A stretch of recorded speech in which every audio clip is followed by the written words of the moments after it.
One other note about operating these aux sends with stage monitors is that the way this console works is that you can choose whether or not you're sending the level to the stage wedges or stage monitors before or after the fader.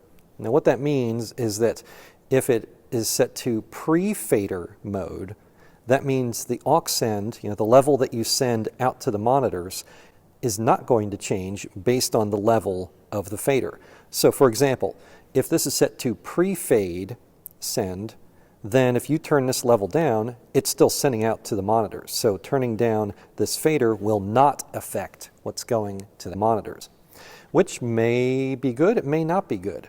For example, if you want their level on stage to match what you're doing up here, you're going to want to make sure that this is post-fade, which means that that send level is happening after the fader. So it's proportional to the fader. Let me show you how to set that up. First, you'll select the channel that you want to send as normal, and you select, of course, whichever aux send you're using for the stage monitor. And then you hit DISP here for display. So you want to display the aux send settings. Now over here, then you can use these arrow keys to navigate. Right now we're on aux 2, or we could select aux 1 or 2. So whichever one we have selected, you can see here we have pre-fade, or pre-EQ, pre-fade, or post-fade. So these settings here, you can see they're all pre-fader. So right now, anything that we send out of aux 2 from our selected channel is going to be happening before it hits the fader. So if we turn this up, that level is what it's sending regardless of whether this is on or off. So you just want to be really cautious of that.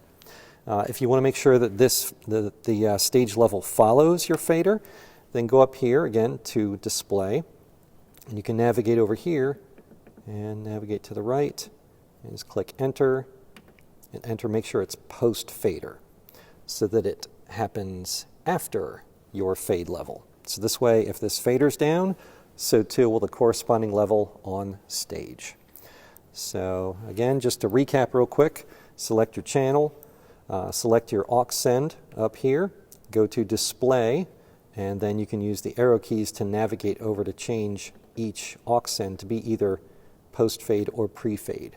And as before, you have to do that for every channel that you adjust.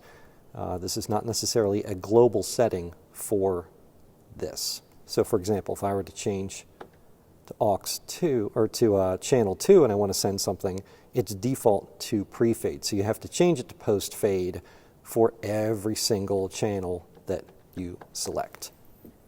Have fun.